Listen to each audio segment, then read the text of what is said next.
everybody, this is Don with the Vlog of Many Things, and with me is my normal compatriots tonight, shy of Eric Tenkar from Tenkar's Tavern. And with us tonight is Christopher Lundgren. Hello. Chris, how you doing? I'm good. Hot and humid in Southern California. Yes. Ooh. And Chris is on here tonight to talk about Mini Wars 2026. Oh, I am? Oh, you are? So, Boogly, Scott, how you doing? Thaitis, how you doing? Harmon Edwards, 726, how you doing? That's Harmon.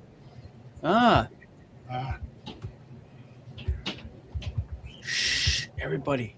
Harmon's in the chat now. Welcome to the chat, Harmon.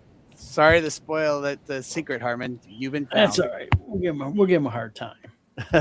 So Eric is going to be sitting this one out, and other than that, we got the normal quad. What is it? Wait, we got quad, and we get a fifth one. So it's not a trifecta. It's not a quadfecta. It's a pentagram. It's a Pentafecta. We have a murder of gamers. Yeah, a murder of gamers. That's like right, crows? like crows. Oh, We'll go with that. We'll go with that, Glenn. I like that. I like that, Glenn. That's good. Yes. Yes. Almost. That's the name of Glenn's next book. A Murder of Gamers. Or move it up. That's the name of his next play. He'll have a play called that, and we'll be actors in a play. Oh, really? It'll be a play. We'll be a Mulder play. goes, Tom, you mean Streel, trash Streel. I still got some of those stickers. Oh, geez. Those are fantastic. Well, actually, no. Disney would equate to Star Play Enterprises in the Star Frontier setting, because there's a theme park on Minotaur called Ninland, and you read it and it's clearly Disney. it's absolutely Disney. I wouldn't doubt it. I feel like there's I'm being pushed to having talk about Disney because I happen to just work there. I no touching. Hey, look, I'm trying to ignore that you live in Southern California because I'm way homesick. You won't be when you hear what the gas prices are right now. You won't. Oh, I know. What are the gas prices? Oh, I know. right I now? just went to a gas station and I thought, what a bargain! I was able to get a gallon of gas for $5.39. It's running about $5 here in Michigan. So it sure beats when it was almost $7. It was like running $6.68 like a month ago. Wow. Yeah. But Okay, camera problems. Yay. you look good in black and white, though. Thank you. Very nostalgic. Yes, thank you very much. Old school.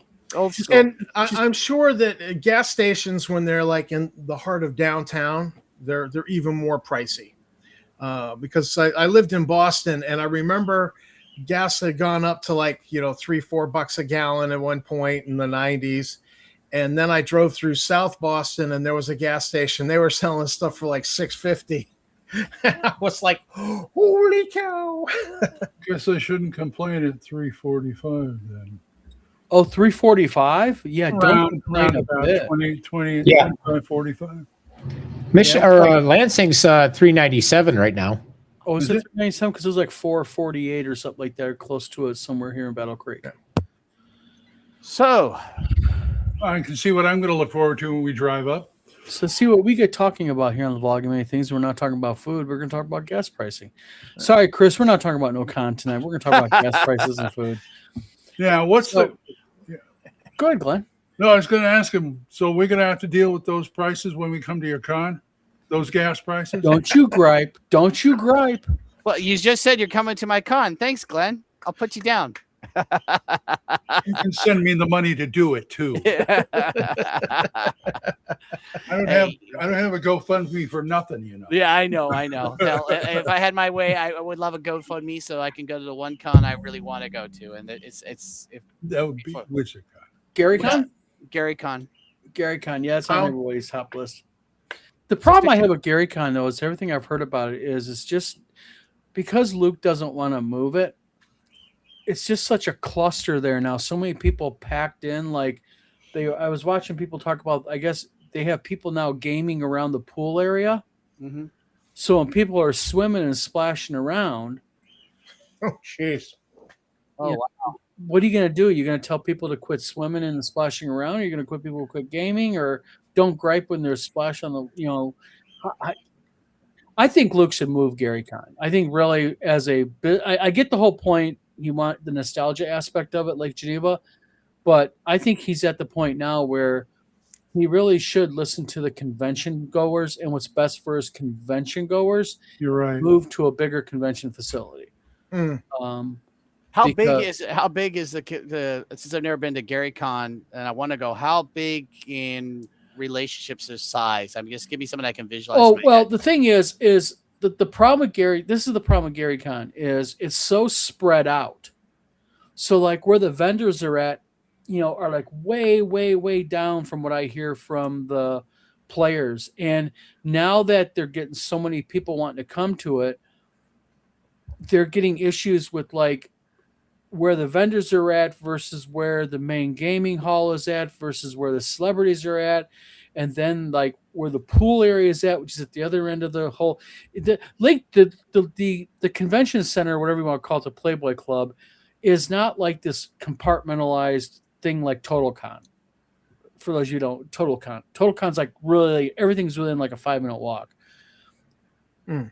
Where Gary Con's at, the old Playboy Club, it's sprawled out. It's like multi-building, like way over there. So you need good running shoes, in other words. Absolutely. I think Heidi and Eric Gygax are kind of figuring that out, because now what they're doing is, I think this year, not only have they changed the dates of their convention because trying to make it cheaper because the hotels gouge you, they're I think they're changing a little bit of the location of it too.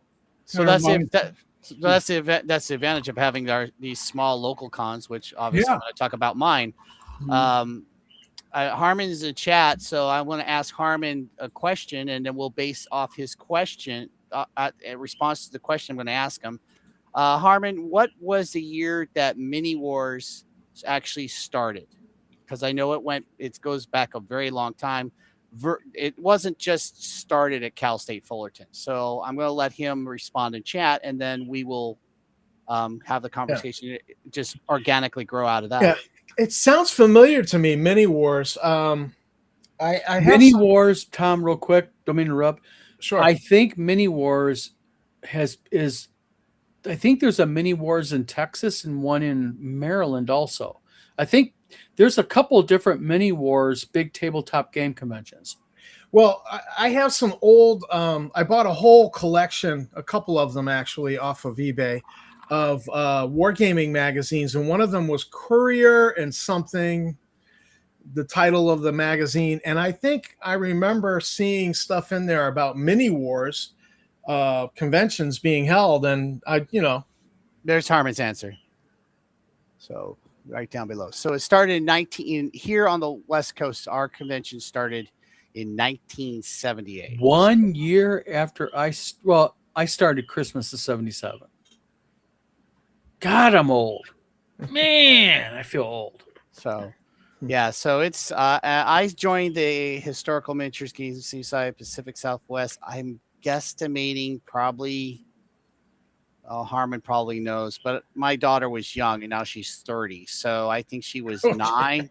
Oh, yeah. Doesn't that make you guys feel old? It's like my wife. My wife always jokes. She goes, you're kind of like a pedophile. And I'm like, what? She's like, when you joined the Army, I was only 12 years old. And I'm like, oh, you got to put it that way, Tina. My wife is like, I was 12 when you joined the Army, Donald.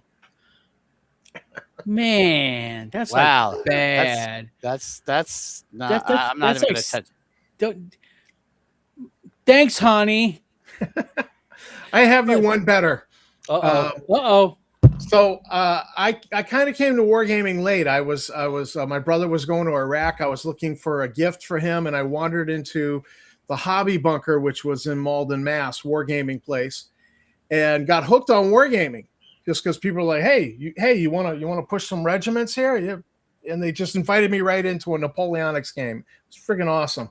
So I started painting miniatures, and I'm at the table painting a miniature, and my 5-year-old daughter walks up and she says, "What are you doing, Dad? You playing with your little man?" Wow. And there's So they- there's nothing you can say but yes, I'm playing with my little man. Wow. Exactly. So But see, this Foogly is like Foogly part, asked a though. question in chat. He says, "Is Mini Wars an HMGS event?" Yes, That's it what I is. highlighted right there. Yes. Yes, it is, and the Pacific Southwest Okay. is for Real quick, the don't West mean to Coast. interrupt. I got to ask a question. For those who Sure. don't know, Chris, what does HMGS mean? Historical Miniature Gaming Society, and it is Gotcha. one of the largest historical miniatures and conventions, as well as the outreach groups in the United States. It So has that's chapters. sort of like IPMS in model building. Actually, we have met many. It's funny you bring that up. One of the guys in our club is a member of that group, and he's the one that just hit a milestone. Harmon will give the number. We actually on our Hobby Day YouTube channel had a special video because he's been making models since he was a kid, and he kept every single one of them, as I understand, to where the Very point where his cool. house is full, and he laid it a bunch of them out on the table, and it was in the Nice. hundreds of thousands of I think somewhere it was maybe not hundreds of thousands, but in the thousands of just all intricate Yeah. detail. Yeah. Yeah, I have a prop shop, and I've been doing models since I've been 10 years old. So, And yeah, it's, so it's like models, love them. So the two clubs are very interconnected. We have people that come from Good. that, and but here's the thing that people that are watching this channel right now may not know, and it's, a lot of the younger, no fault to the younger ones, they just don't know because they think, role-playing games has its origin in historical miniatures. Right. Yeah, because of Gareth. Yeah. Yeah, Gary, they started with chainmail, and out of chainmail, which if you've never played chainmail, for anybody who's into role-playing games, I highly recommend it. At least look at it, because then you can see the seed of where role-playing games came from. It germinated, and it's so that's why at our conventions there's a myth that thinks that you're a historical miniatures gaming society convention, therefore it's only a bunch of grognards that are just sitting around No, not playing at all. historical. We have board games, role-playing games, Yep. card games, model making, paint and take. See, Take. that's the interesting thing you talk about, like with the connection between that and IPMS, because for those who don't know, IPMS is the International Plastic Modeler Society, and basically what that is, it's a bunch of It's basically a model making club, and what we do there is, I'm a member of it, is there's lots of organizations, or not organizations. There's lots of chapters of the club. So, like as an example, in Michigan, we have a thing every year. Like we have a contest called the Can-Am Challenge, and it's basically members of the Canadian branch of IPMS and the Tri-Lake area IPMS, and we have a big model making contest. So the Canadians versus the Can-Am Challenge, Canadian American Challenge. Sounds cool. Yeah, Sounds very cool. matter of fact, I won first place in the large scale armor category. Oh, nice. Nice. Well, Harmon in mentions IPMS. here that so he displayed 1,000 armor and vehicles, and the gentleman's name, Mark Della Duca, International Plastic Modeler Society and HMPSW member. So Mark is a little bit camera shy, but super, super nice guy. And if you ever get to look at his maybe someday in the future I'll get some pictures of his stuff. I forget the name, Harmon, the train gun, Harmon, if you would tell that in chat that he made, that he got an award for it. It was amazing. It was the gun from World War II that was massive. The Leopold. Yeah, if that's what it's called, it's massive. But he built it, and the thing is like almost like 2 feet long. Yeah, it's amazing model. Yeah, Trumpeter makes that model, and it's actually not 2 feet long; it's 4 feet long. Okay, stand corrected. It's massive. Yeah, this is a book that I wrote on scale model making that was IPMS sanctioned, and it's but what I did is it's all guys from Facebook. I took all the models and I highlighted their models, them as builders, and what I did is I went ahead and I talked about a little bit about who they are, what they built. I showcased their model, where they're from, and this book has modelers from over 60 different countries in it. Wow, that's And, really and all I did was I just reached out to guys on Facebook and said I want to make a book, no cost. I'm donating every bit of money of this went to the Wounded Warrior Project. that's So great. all the money went to charity. And I'll tell you what, probably the same thing in gaming. So many guys and gals said, hell yeah, I'll jump right behind it. I actually ended up making 5 of them. We did 5 books. So And you can go on Amazon, put my name into Amazon. They come right up. Still to this day, anything I make off them goes to Wounded Warrior. nice. And to date, we've done over $7,000 Wounded Warrior. Now, if I had known that you were yours was an HMGS event, I would have actually worn my Historicon t-shirts. By the way, Tom is a very big tabletop mini guy. Really? Very good at what he does too. Flexing. Yeah. Flexing for the HMGS PSW, Pacific Southwest. So, yeah, there's Harmon's answers in there. So it's called Dora, and it was a 172 scale. Oh, he did the Dora.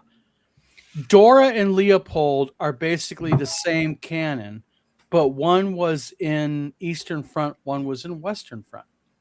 And Dora it's a big railway cannon. Big dang thing. My friend Jim Hazel on Facebook actually built it, and he has it in his basement, and he ran into a problem. He's like, I built a damn thing, and now I got a problem. I want to be able to display other models, so I got to either take that thing down or not build my other models.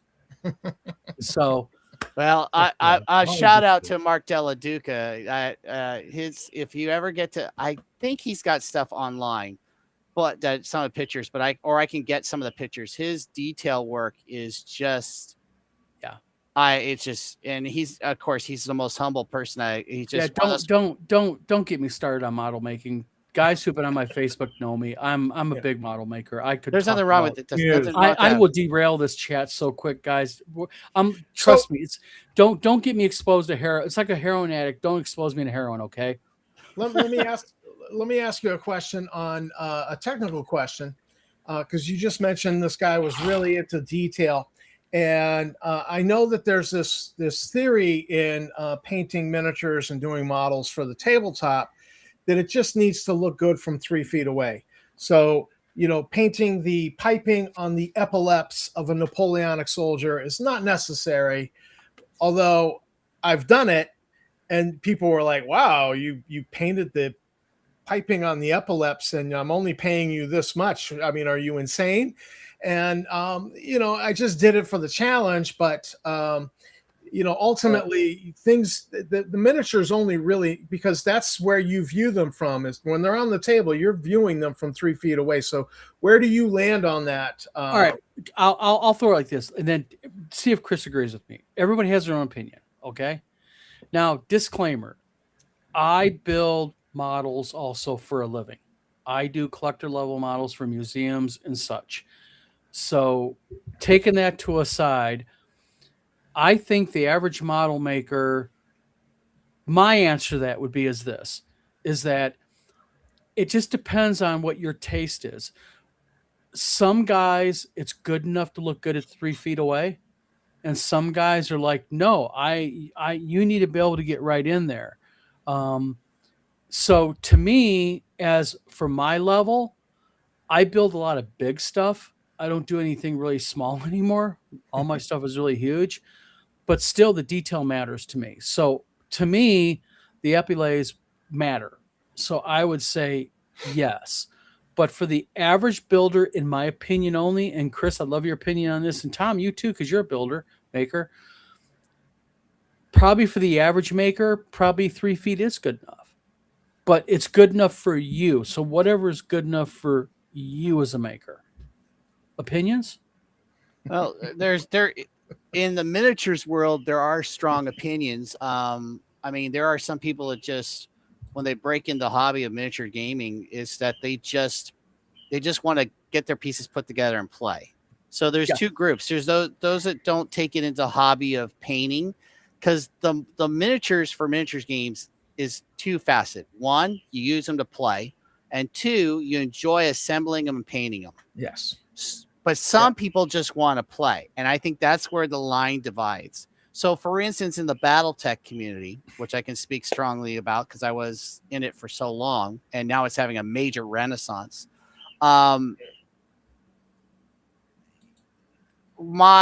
Take for instance my Mad Cat for the clans. I mean, that thing is about the size of an eraser. I forget the exact scale, BattleTech scale right now. It eludes me on the head. Harmon will tell it in chat real fast. He'll come to him real fast because he's good at numbers. Is it 1/144th? It's I think BattleTech is 1/144th. I think it's somewhere in that, right? But anyway, in the window of the Mad Cat, you can imagine that scale. I actually learned to make a face and a helmet, and I have a grin on the pilot's face. Mm-hmm. And then I have the Jade Falcon logo hand painted on the side of the miniature. That took me probably about 3.5 hours to do. Yeah. Well, one of the things I do is that sort of thing that you just described. That's called an embellishment. You have embellished that model. And so if you're ever to sell it, and you're probably not, but if you're ever to sell it, you demand higher price on it because it has been embellished, because nobody has one of those just like that. And I want to interrupt you what you just said, because Harmon just said something that's important, because somebody in the chat, it's going back and forth. So somebody said, miniatures that got them out of the hobby was the cost. That's true. Historical models are significantly less expensive than Games Workshop. Games Workshop is like, oh my God, just yeah. It's like we're Games Workshop, triple the price. Yeah, it's like Tesla prices. So if you're looking, whoever asked the original question in chat, don't judge historical miniatures by, you can get into historical miniatures dirt cheap. Well, the best thing to do with Games Workshop is get a commission to paint a Games Workshop army for somebody, and then tell them, I want all the bits afterwards. And so, because I do head swaps, I do weapon swaps. And so when you're doing a skeletal army, filing the skeletal hand off of a weapon so I can do a weapon swap is mad easy. And so if you get a couple of those commissions, you load up your bits box, and you're happy. You mean the Greeble boxes? Yeah. So one of the things I do, talk about that. I'm gonna throw out a little tip here for people thinking, I don't know if I could paint a little face in there. This is a micron marker by Pigma, and it's I buy the 005. It's the smallest, and so people are like, "How do you do your eyes?" Oh, well, I cheat. I paint the eye white, and then I dot my eyes with a micron marker, and it's brilliant. And I keep some red ones if I'm doing demonic looking eyes. I want something, that. There's a million. That's a cool thing. There's a million tricks out there. Yeah. And that's like the mini thing. That's why, like, and I'd really love to. I actually thought about doing like a forum for people like this. There are so many people out there that are so experienced, and they have so many tricks up their sleeves on how to make something, look different than what it really is. It's like when you're doing props, I get guys all the time that look at my prop making channel, and they'll be like, how'd you do that? And it's like, well, how do I make those little nicks on the R2 unit? I use a black permanent marker, and I just take a fine point and I put little dots, and I just kind of layer at a time, just kind of little dots and dings. And I'll tell you what, models are just a passion of mine. That's how you do camouflage. Yeah, well, I have to give Games Workshop credit on one thing. When we had a battle bunker, which they're all gone, which was the stupidest move Games Workshop ever did, is get rid of their battle bunkers. For those of you that don't know what battle bunkers was, you had your front of the store, you walk in, that was where you bought your stuff. And then they had like the size of 2 pool halls of just tables where you could paint and play. And and you'd have like 20. That was a long time ago there, Chris. Yeah, a long time ago. Well, 10 years ago was the last one. I had one down the street from me. I was lucky. I took their painting class. I think it cost me $20 for I think it lasted for 2 months. I have to give credit to James, the owner, the manager at the time, who was the manager of the Battle Bunker in Los Angeles, which is ironic because it was in Orange County, five minutes from my house. But you say Orange County to most people, they don't know where Orange County is. You have to say Los Angeles. It's like everybody says Disneyland. I work at Disneyland, right? It's 45 minutes. So it's 45 minutes south of Los Angeles. It's not even in Los Angeles County. So it's all relative, but I have to give him credit. That's where I learned to paint really good. But I was blown away when I went to a convention years ago. And again, I'm going back to Battletech because it's just a reference I can use. I have 600 painted mechs. Okay. I finally counted them roughly and unpainted. But this one other guy showed up at one of my events and he goes, "Oh, I have 16 cases in my truck." And I'm like, "You have 16 cases of miniatures?" He says, "Well, you got to understand, I have the exact number in all mechs that are in good condition. And then I have all my destroyed version of each mech.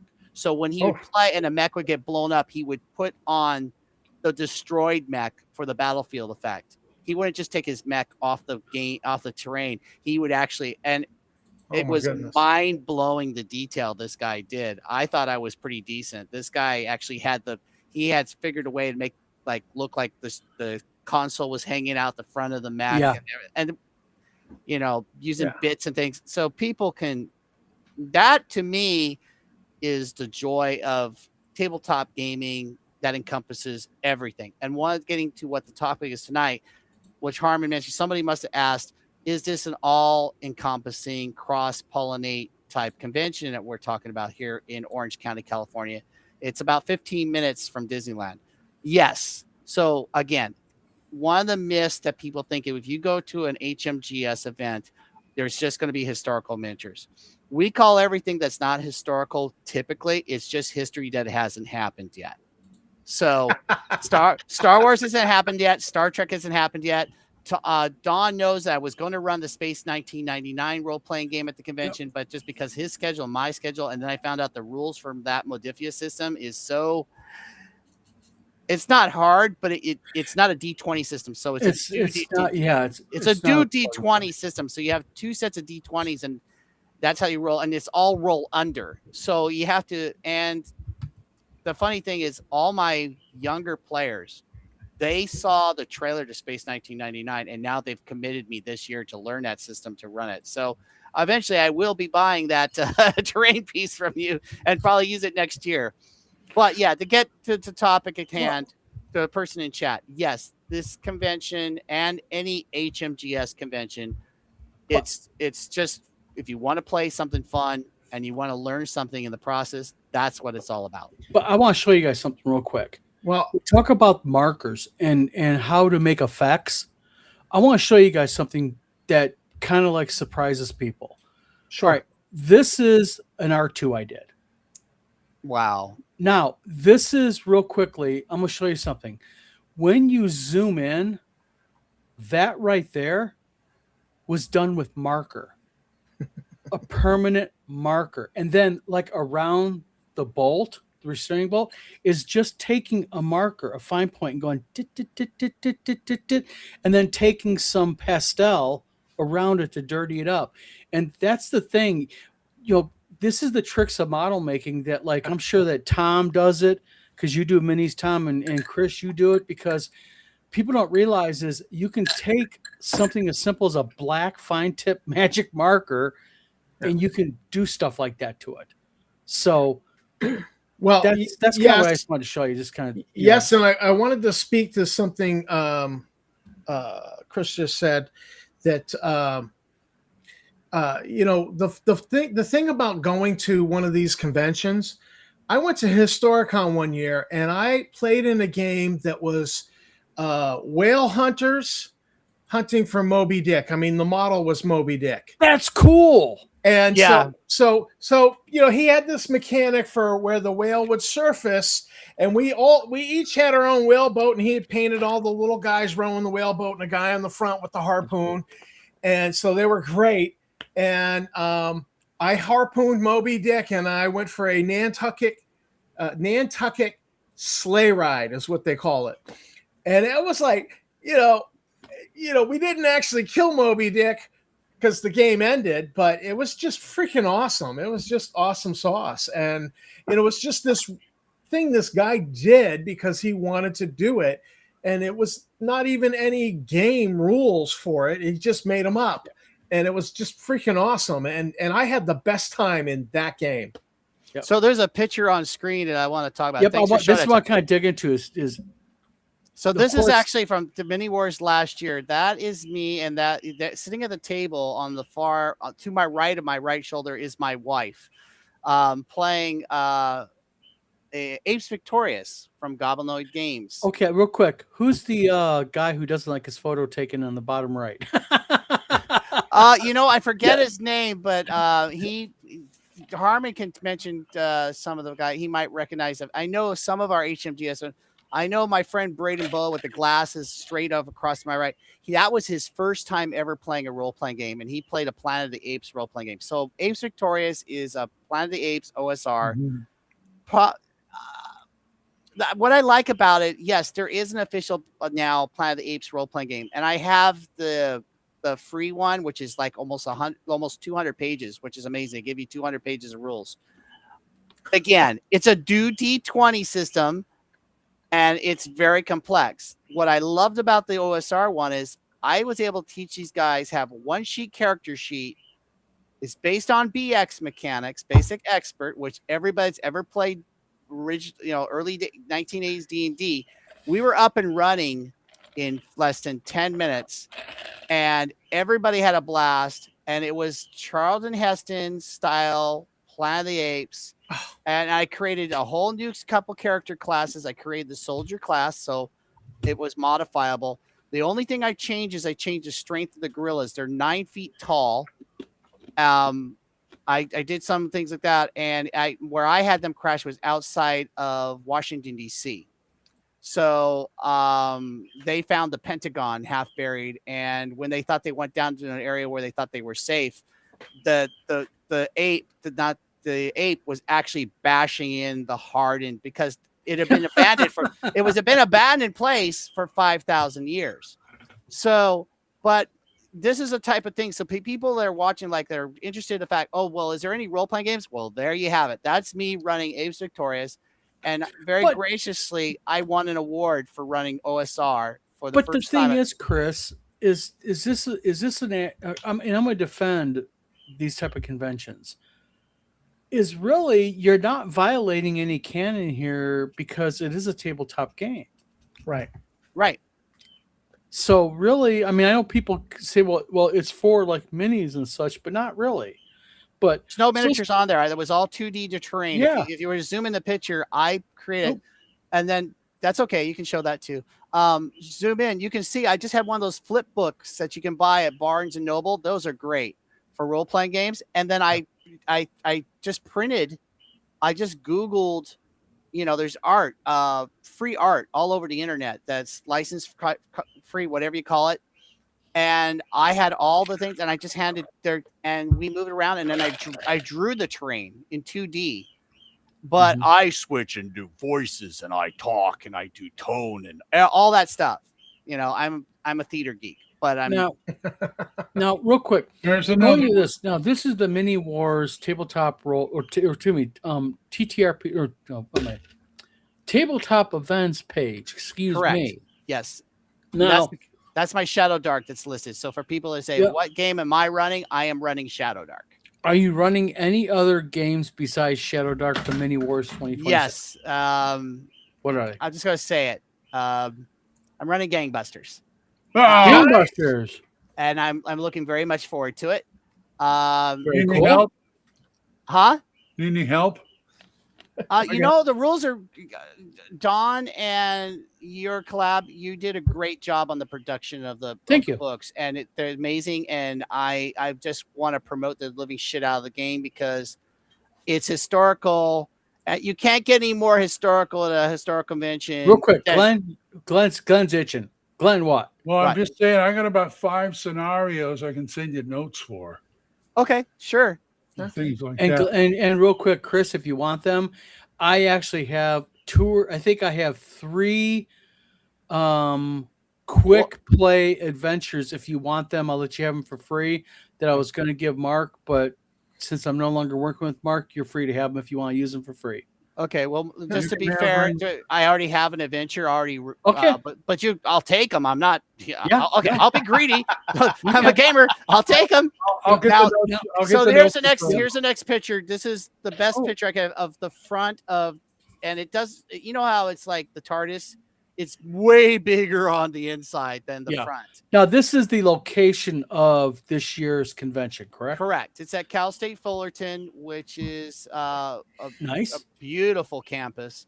And Yes. there's a Marriott right next there. But the advantage is you're 15 minutes away from Disneyland. So if you have family that doesn't want to come out west, but they say, "Oh, but was there something for us to do?" You could drop them off if you've won the lottery and you donate blood.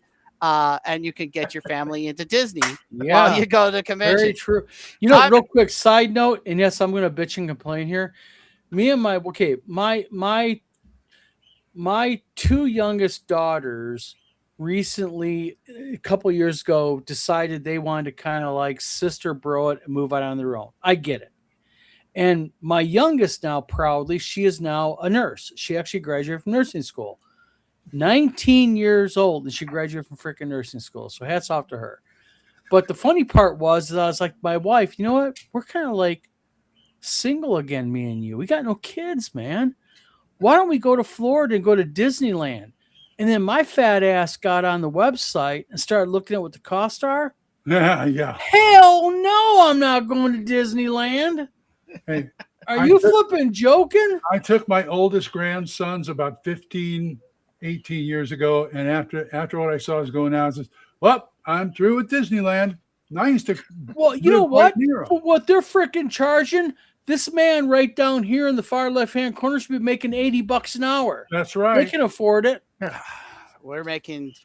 All right, I gotta be careful what I say, but we're just in the. If for those of you that want to support the cast members at Disney, all the unions are getting shafted right now, and we just want the guests to know that us cast members do still believe in the philosophy of Walt Disney, and we don't want to besmirch or slander the company we work for. We just are hoping that the two sides can come together and come Come down with a on, good man. contract.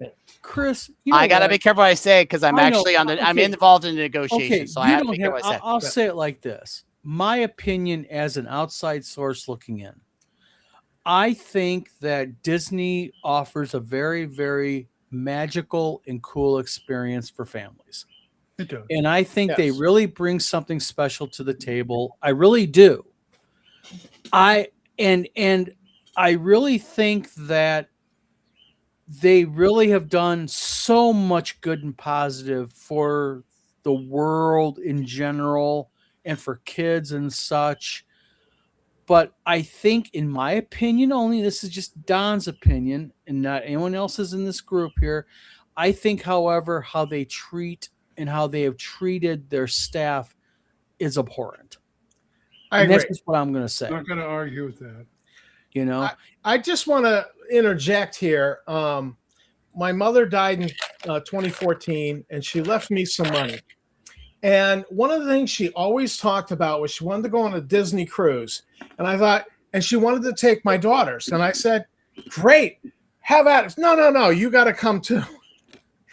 And so it never happened. It just never happened. I couldn't take time off from work. But so I thought, all right, I'm going to use this money and I'm going to take the kids to Disney. And so I was going to surprise them on Christmas morning. And the ex-wife decided to divulge that information to my daughters to spoil my surprise. Hence, it's part of the reason why she's an ex. So then I said, fine, screw you. I'm going to buy tickets for Universal Orlando. And I used to live in Florida too. So I also got us tickets for Gatorland because I went there as a kid many, many, many times. And honestly, Disney was awesome, but my kids loved Universal Orlando even more. Star Wars experience. Yeah, I was honestly, the fact when we were driving up to it, because I had one day I'd bought Forrest Gump as a DVD, and I came home and I just told the kids, leave me alone. Daddy's got a bad back. I was in pain. Laid on the couch, I'm watching Forrest Gump. They got into Forrest Gump for some reason. I don't know why. But as we're driving up to Universal Orlando, there's this 80-foot high sign in the air saying Bubba Gump Shrimp Company. And all of a sudden, my kids started screaming, Bubba Gump Shrimp Company. And I'm like, I ate it. Well, when since it you've was gone that far, you might as well go the other way since I ran that much. And real quick, Harmon says Gangbusters is a natural crossover for classic car model builders. Well, if you're going to like that, Harmon, you ought to see we're getting ready. We're in the process right now of writing the rules we're actually doing Peaky Blinders. So there's going to be a Peaky Blinders RPG, which is going to really, I think it's going to really smoke out some Gangbusters. Just my opinion. But, so let's talk about the convention a little bit because sure, absolutely. So the convention, because some people are watching for that. The convention is October 10th and 11th of this year. It is at Cal State Fullerton, which we mentioned before. It's in a 7,000 square foot building, so it's huge, and we have to expand. Oh, that is big. So it is, but it's comfortably big, if you know what I mean. It's not so big that you can't walk. You don't have to walk to another building. And there's bathrooms. It's clean. It's modern. There's a giant mastodon inside the entrance of the building, which will blow you away. The skeleton of a mastodon. So, and it's what is I like about this con. It's family friendly. You know, you can bring your 7. I say from 7 up. There will be something to do. There are kids at the tables moving toy soldiers, and we grade our games based on what they are, the demographic of what kids or not kids. So parents don't have anything to worry about them sitting at a table and it's inappropriate. I didn't upload one of my pictures, but I actually did for Wings of Glory. I have World War I airplanes and King Kong on Skull Island, and your airplanes by Skull Island. Oh, I freaking love that scenario.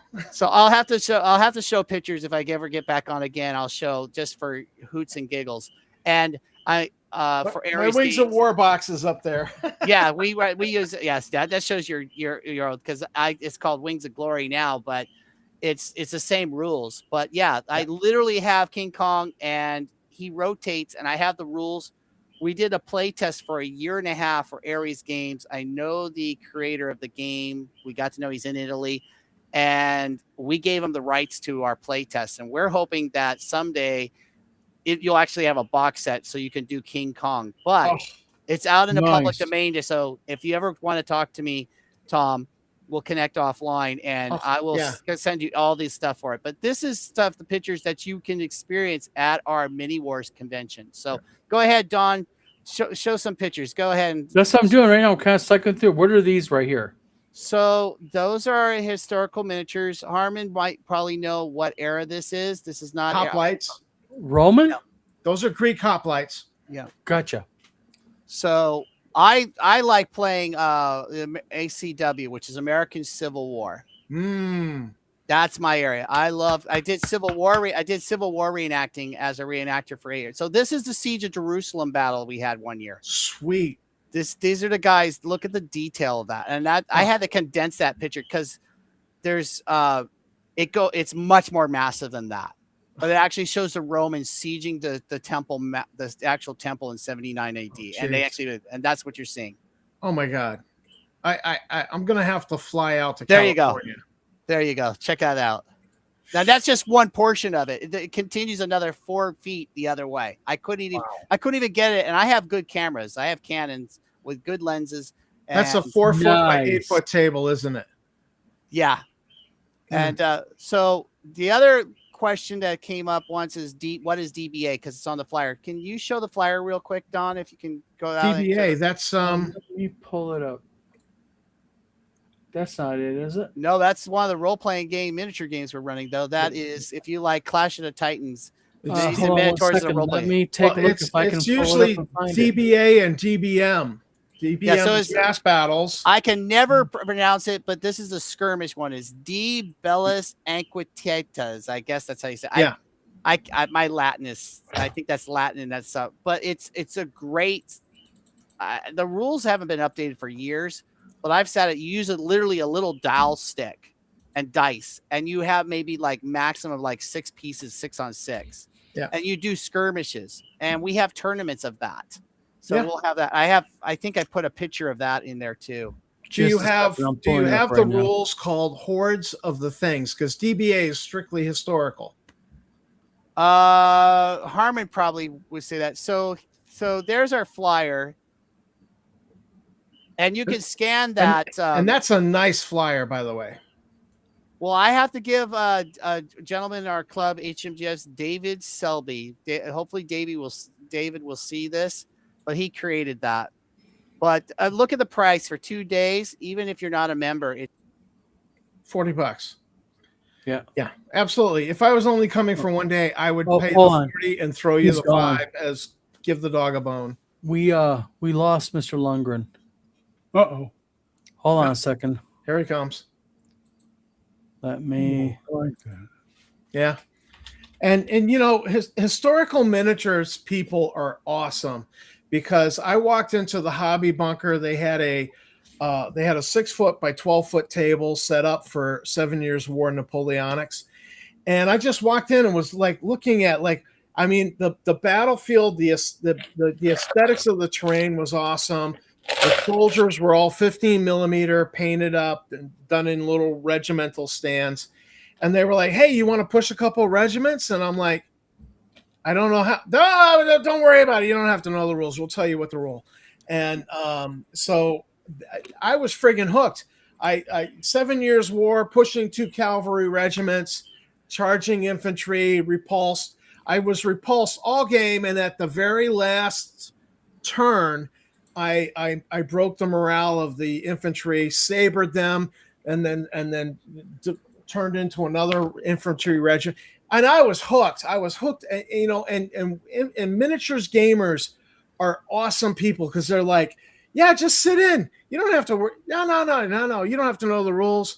Yeah, just sit in. But here, push these miniatures." And Yeah. that's what I love about the wargaming hobby, is you know, this guy over here is a nurse. This guy's a school teacher. You have all types. That guy's just a day laborer, you know, and it's just, everybody is so up on history and they love it. And, So- you know, it's freaking awesome. It's an awesome hobby. Yes, and to be a salesman here, the HMGS is a gem for especially parents that have kids that may struggle with learning disabilities. Maybe they can't learn history easily from a book. I have seen kids come sit at our tables, and it clicks because they're learning history while playing history. They're not even aware that they're learning. And it's a great way for adults to mentor their children and bond with their children and have a lifetime hobby. My daughter is 30 years old, and because of the HMGS and Harmon's event, which I am going to promote because he's in here and he has one of the longest running hobby days in Southern California. Been going, I believe, close to 20 years. And he championed it at the Knights of Columbus Hall in Anaheim. Every second Saturday of the month is the primary day. They also meet on Mondays. And it's called Hobby Day. It's called St. Crispin's Irregulars. So if you know the history of St. Crispin's Irregulars, you know, the great speech. So it's not a religious name. St. Crispin's Day. So a lot of people ask me, "Oh, is it a church thing?" No. Is it in a Knights of Columbus Hall? Yes, because Harmon Ward is a knight of the Knights of Columbus. And my daughter sat down, and it's free, and it happens every month consistently. And we have tables for making models. So Don, if you ever come out to California, I also invite you to come to St. Crispin's Irregulars Hobby Day. You'll meet Harmon, and you'll sit down, and you'll be able to have a lot of, if you're in the models, oh my God, you're going to have a heyday there. In fact, Harmon just commented that Hordes of the Things is a blast. So, yeah. So, but one of the things we have at Mini Wars, though, is being repaired. We actually have in scale the Battle of Helm's Deep. So we do Ooh. lore. Oh, that's And this- very cool. And this thing is, well, you saw the detail of the Jerusalem. It's to that detail. So, Nice. And the problem is it's been used so much now. Helm's it's Deep not- is a hell of an undertaking as a mini thing to do. I mean, that's like you got some balls to do that. yeah. So you're gonna be painting some orcs, I think. Harmon has some beautiful. If he ever gets Harmon, I hope I'm not speaking too forward, Don, but I think it'd be kind of fun someday maybe to have Harmon on with us and he can just show some of his stuff. But we have had 1 year we have a guy that did Boot Hill. Unfortunately, he's not making it this year, but he makes Tombstone to scale, and then he does Boot Hill, the role playing game with Awesome. miniatures. Awesome. And he has working street lanterns in the window of the saloons. Oh, geez. Yeah, this is one that Tom did. This is one of my miniatures, and I used the it was a special setting on my digital camera, and I took a picture of the mini and then baked it in photo. Well, it was GIMP actually, but not Photoshop. I know what GIMP is. And I printed this on paper and then cut it out and wedged it under his foot on his stand as an embellishment, like he's like, you know, because I look at him and he's the guy in Blazing Saddles saying, badges? We don't need no stinking badges. You know, like he found his wanted poster and he threw it on the ground. He's standing on it. And I was like, that's the embellishment for this. You just gave me inspiration of a politically incorrect role-playing game is a Blazing Saddles role-playing game using a Boot Hill or Cowpunchers role-playing game. Or again, so I can toot my horn, use Frontier Scum. Great game. Great game. I would play in that game just for the Blazing Saddles. Blazing Frontier Scum. If you named it I would go, oh, that's going to be Blazing Saddles in miniature. I got to play in that. So this is a question for Glenn because I can't remember the Western is. It's from the 1950s or 60s where it's in a canyon and they find a T-Rex. Oh my God, that's an old. I don't know the name, but that's an old Harryhausen. Yes, that has that adventure in this, so you could deal with cowboys and dinosaurs in this thing. And what is cool about this game is that it's done like advertisement newspapers. Yeah, that's creative to me. It's just the ability to be able to do that. But I love that. So before we go tonight, what all is happening? So Chris, anything happening this weekend for you? Anything coming up? Or no, I'm just waiting for my wife to come back on Monday from Seattle. She's seeing her sister. But gotcha. But again, what I want to end this first off, thank you for letting me be on. Oh, no, you're fine. Hey, man, this is all this is about. And I want to encourage all your viewers, if you're looking for something to do that's fun and different, and yes, there are role-playing games. We're having Shadowrun. We're having Gangbusters. We're having Shadow Dark. We're having a bunch of role-playing games. The HMGS likes role-playing games because role-playing games started from chainmail. And so if it weren't for historical miniatures, there'd be no D&D. That's There'd right. be no Star Frontiers. There'd be no Traveler. There would be no Gangbusters. There would be no Planet of the Apes. There wouldn't be any. There would be no Dungeon Crawl Classics. There wouldn't be any Swords and Wizardry. I know. So what I want to say to your viewers, Don, is you're welcome at our convention. Yeah. We want you to come to our convention. You'll find something to do. You'll have a good time, and you won't break your wallet. And one other thing, if you're in the area, you can go to the HMGS PSW website, look up for Mini Wars. You click on there. We're still taking submissions from Game Masters through mid-September. Wow. We want more submissions. So if you are in the area, you never heard about it, and if you join the HMGS, become a member, it's $25 a year, I believe. Harmon can correct me if I'm wrong. You get a 5%, $5 off at our conventions. Nice. And a lot of chapters across the country, tabletop game stores will honor a 10% discount at their stores regardless if it's a historical product you buy or not. So I go to a store in Bellflower, California, and they give me discount on board games because I'm a member of the HMGS. Mhm. So ending with that, I just want to say, please come to our convention. Please support us. And if you're an OSR, new SR player, the West Coast wants you to bring your OSR, your old school Renaissance games, to our conventions because we love the OSR. I got a question. Yes, Chris, did you grow up in Southern California? I did, but my family's from Naperville, Illinois. Okay, I asked this because when I was getting into D&D around 1980, 81, the whole satanic panic never happened in California. I didn't know about it until after. Oh God, later. it happened to me. I'll tell you Later on. I don't want to drag this too much, but I'll tell you my story because it's. I want to hear this. I went through the satanic panic. I was the classic case. Is that my mother is a devout Roman Catholic mom, and God bless her. She's 92 years old. And she's still around.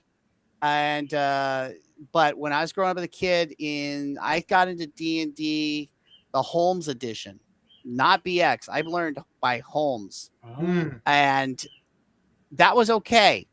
Nobody made a big deal. I had my first D20. You know, and when you're that age, you got one dice. You think you can use it for everything, and we did, and had a blast. Unfortunately, there was this group called MAD, Mothers Against Dungeons and Dragons. Oh God, I remember that. And they showed up to my grammar school. Oh, and the Westminster Police Department had a person there, and so it was at a public school. So there's a myth that this was just a bunch of religious nuts and all that stuff that were against D&D. No, Mothers Against Mothers Against Dungeons and Dragons showed up at my school, and from that point on, my mom took all my D&D stuff and threw it in the trash. Oh God! And I was not allowed to play it until my dad said, you know what? When you get into high school and you go on the trip, because I was going to go to high school, you're going to Europe. I'm going to give you a little extra money. You can buy that Advanced Dungeons and Dragons crap, whatever you call it. And then once you get it, you can play it, but you have to play it at home or you have to play it where we know. And it was never an issue. But to this day, I have to be careful with my 92-year-old mother and tell her I play role-playing games at almost 60 years old. So I'm still living the satanic panic every time I go to my mom's. Yeah, I didn't get into the D&D until I was 22, 23. I was married and everything. So I missed all that. Gotcha. So I was lucky. Plus I was playing champions all the time. So that works. So Harmon, real quick here, said, thanks for the Hobby Day plug. So once again, I'll reiterate for people that are interested. It happens in Anaheim. I think it starts at, I show up a little bit later because I work at Disney, so I go in the evening, but it goes until 10 o'clock. So it starts around 9, I think between 8 or 9 in the morning. It's completely free. It's located at 1127 North Anaheim Boulevard, just south of the 91 freeway in Anaheim. And it's completely free. And it looks like an old Spanish church. Nice. There's a history to the building because at one time the Catholic Church was segregated, and it was originally a segregated Catholic church. Very cool. So I end that with that. First off, thank you again for having me on. No problem. Please, if you can show the flyer one more time, please, Don, for those. Let me see if I can pull this up here real quick. Let me see. Harmon, is there anything in chat else that you would like to add before we close out the conversation? I would give you the courtesy of that. Anything you'd like to add to the conversation? Yep. So that's Mini Wars, but all right. Well, Chris, I appreciate it tonight. Thank you for having me on. Yeah. Always a pleasure. You guys are the best. We will be back next week. We got a bunch of stuff we're doing. And other than that, Steve, Tom, Glenn, Chris, thank you for coming on. Folks. Thank you. Armin, coming on. Buy Glenn's book. Buy Glenn's book. Don't forget to buy Glenn's book. Yeah, there you go. So we will talk to you guys.